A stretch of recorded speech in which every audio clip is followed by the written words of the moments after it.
I'm here with Dr. Kara Duffy, and we are at Atlantic Animal Hospital and Pet Care Resort, kind of to talk a little bit about animals around the holidays, because pets are part of our family, right? Yes. And we want them to be safe as well. And there's actually some things you kind of want to keep close eye on and avoid around the holidays. So let's start with probably dogs. That's the first thing that comes to my mind. Dogs. What are things in the house, maybe your tree, things you have right now inside your home that you really kind of want your dogs to avoid, and why?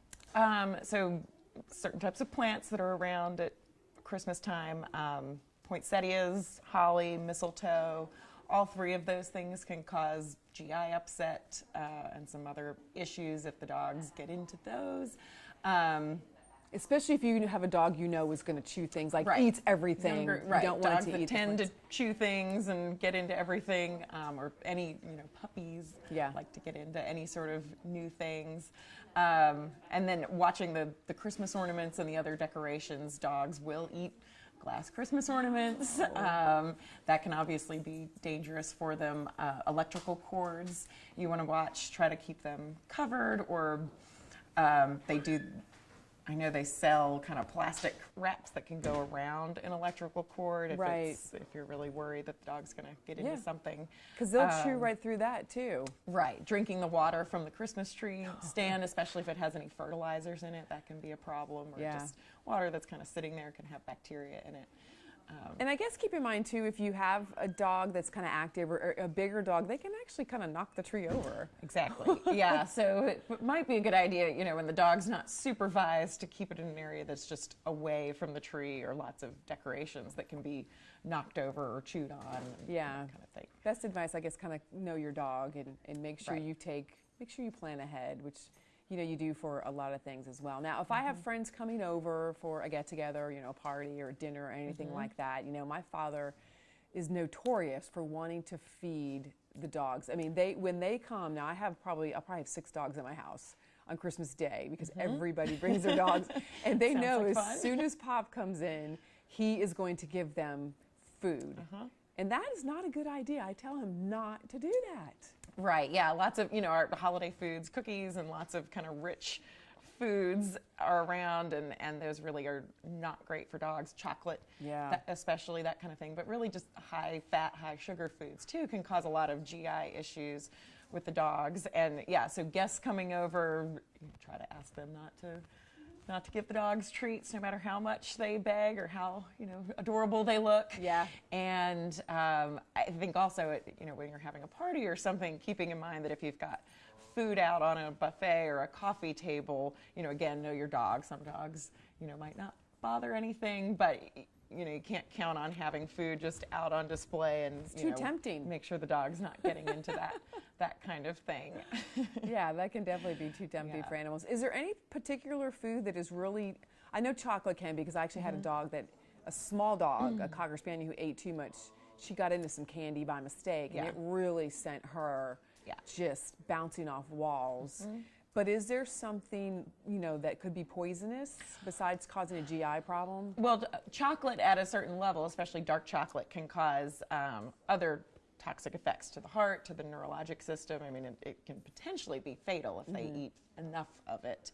And you can always, if you're concerned about a chocolate exposure, you can always call your vet or the local emergency hospital. And as long as you know sort of what type of chocolate and how much, we can kind of calculate the toxic risk. Right. Other toxic foods, garlic and onions can potentially be toxic, so if you're cooking with those sorts of things, you want to make sure the dog isn't getting into that. And then even just high-fat foods, so cakes, cookies, all those things that are around at Christmas time can cause pancreatitis, which in some cases can just be mild GI upset. In other cases, it can require hospitalization. It can be a very serious illness, and some dogs are more susceptible to that than others.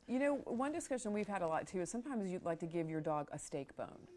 Is that okay? I worry because sometimes they do splinter. I know they say chicken bones are not good. Yeah, chicken bones are, will typically splinter, so we try to always avoid that. As far as other bones, pork or beef bones tend to be a little bit sturdier, but they can still splinter, and they can have attached fats and gristle and stuff that can also cause some upset stomach. So again, it sort of depends on the dog. You know, I don't really recommend giving those things, especially if the dog's going to be able to break off little pieces that could be sharp, or if they've already got sensitive stomach issues. I think it's best to just avoid those types of things. Are there any signs that your dog might show, symptoms the dog might show, if it's like, okay, this isn't one of those things where he can just get rid of it on his own, or this is an emergency kind of a thing? What are some things that you could kind of look for to say, okay, I need to call a vet now? Yeah, so signs of like an intestinal obstruction, which actually, in addition to bones, that kind of thing causing it, the tinsel and the ribbons that we have around at Christmas time. Yes. If dogs eat those can get hung up and be really dangerous foreign material in the intestinal tract. So anytime you have a dog that's vomiting consistently, that's always a concern. If they vomit, multiple times.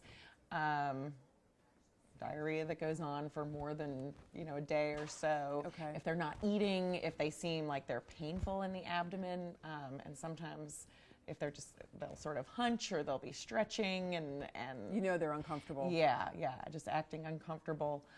That's definitely time to seek some veterinary care. All right, what about cats? Are some of the same things you want to worry about with cats? Some of the same things, yeah. As far as plants that can be around, we don't think of lilies being around a lot at Christmas time, but they might be in general flower arrangements, and lilies can be extremely toxic for cats. If you have that in your house, you want to put it somewhere where the cat can't access it. Okay. Is that if they eat it? Okay. Yeah, if they eat even the pollen that comes off of the lilies can be toxic to cats. So you want to be really careful with that. Cats also tend to be more likely to get into like the tinsels and the ribbons and that sort of thing. And cats like to climb up the Christmas tree. Yeah. So yeah, you have to be careful about that sort of thing for their safety. Yeah. And I guess if you already have a practice where some people have their own way of keeping the cats off of the counter. Different people do different things for that one, so maybe do the same thing that'll keep them off of the tree as well. Yeah, it can be a little, so either keeping them kind of out in general, or, again, knowing your cat. And kittens, usually are the ones that are most likely to want to climb up into everything and, swat ornaments off the tree and that sort of thing. A little harder to contain sometimes than the dogs are. Yeah. Yes, they can be. And human food, I don't know. I don't have a cat. Do people try to give cats human food a lot? I mean, some cats will go after human food, and, again, it can be a little harder because they can get right up onto your countertops or your tables. So, maybe just having a place where the cat can be sort of on its own, and the same concerns would go for cats and dogs. Cats are a little less likely to get into chocolate and that kind of thing, or eat enough of it that it would be a problem, but you'd still want to avoid them getting into too much of the food around if they're prone to doing that kind of thing. All right, if you're traveling with a pet, a dog or a cat, in the car, you're going to be on a road trip. What are some of the things that people need to sort of think about, plan ahead for, if they're taking an animal on a trip? So I think our biggest issue that we hear about with traveling with pets is their anxiety in the car, especially when people are going on long trips, which sometimes happen more often around the holidays. Sure. So just trying to work with your pet to make it sort of a less stressful experience can help. Doing some shorter trips around town to kind of get them used to riding in the car. There are a few supplements and other prescription medications that can be used to help with really bad car anxiety or motion sickness. I think some of our animals just act really anxious because they get car sick, and then they don't feel good when they're on those trips. I always think it's a good idea for cats especially to have them in a carrier when you're traveling in the car. For dogs, you can use a carrier or the dividers in the car that divide kind of the trunk area, or there are doggy seat belts for dogs. You don't want the dog being kind of all over the car and trying to jump up in the front seat, that kind of thing, when you're traveling. And I think always, a good idea just in case to bring some food and that And their make sure medication. you've got your leashes handy. Right. Don't Make forget sure you those have sorts enough of medication things, just for in them. case. I haven't seen one myself, but I've heard of dog, like car seats for dogs. So it's really kind of evolved as far as Yeah, keeping I your pet think safe. in the last several years, I think some states are even trying to require that dogs be confined when they're in the car for their own safety and Yeah. also for the safety of the driver. You don't want to risk the dog, jumping into the front seat or getting up into the floorboards, that kind of thing, Yeah. which, they'll do sometimes. Oh, I know. All things to definitely pay attention to.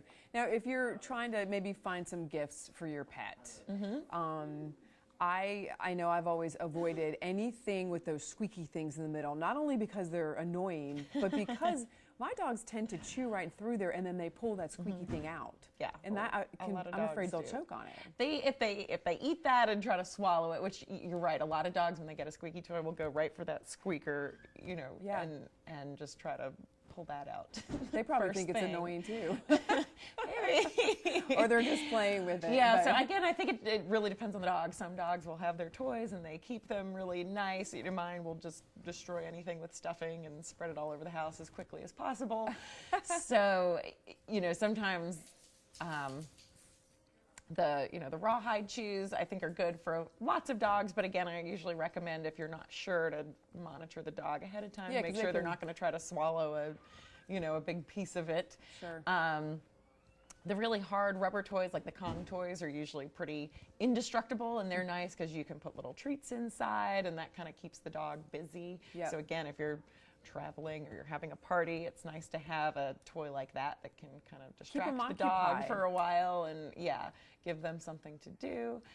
Yeah, they're kind of like kids. You always want to make sure if you've got young children that they're occupied and they have something to do all the time and they get bored and Right, they and get then into they tend to mischief. get more destructive and get into trouble some other way. Yeah. All right. And then, I don't know, simple things like a ball. Gifts don't really have to be that difficult for dogs. Right, yeah. So whatever they typically like, and there's lots of doggy treats out there, and we want to kind of obviously treat our dogs when it's the holiday time too, but not overdo it with those either. Yeah, so good advice there. All right, and then if you're going to be going out of town, of course, don't leave your animal at home alone. You need to make provisions for that as well. Right. And I would try to make plans early because it's a very popular travel time. So a lot of boarding facilities I know fill up, and your pet sitters are going to be busier this time of year. So I would make plans as early as possible to make sure your animals are taken care of. Okay. Anything else that you would add if you were, trying to give someone advice around the holidays as far as their dog or cat goes? I think just being aware it's a busy time of year, and I guess one other thing, if you're having a party or something like that with lots of people walking in and out, I always try to pay attention to make sure people aren't leaving doors open, to let animals get in and out. Good point. If you're having a lot of people over and you have an animal that's maybe a little bit anxious, maybe making sure that they have kind of a room where it's going to be a little bit quieter, so that if they, do want to get away from the party atmosphere, they've got somewhere to go to kind of have some quiet time away. Yeah. Good point. Making sure that they're not being overwhelmed with holiday activities also. Good point. And if they are anxious too, I guess you kind of want to make sure when you've got strangers coming into your house and small children, keeping a close eye. Right. Making sure that they're not getting anxious, or if they're not used to new people around, or exactly, little children, that maybe they have their own place to be, or that you're kind of supervising them around new things. And then obviously making sure that your guests know if there's animals in the house to kind of keep doors shut, or if they know, if you've got a cat that's supposed to be inside, that people aren't, just letting it walk out the door, that kind of thing is good to be careful about. All right, good. So everyone can enjoy the holidays. Take some time Yes. to remember your pet, plan for your pet, and keep it a safe and a happy holiday for everyone. So thank you very much. Sure.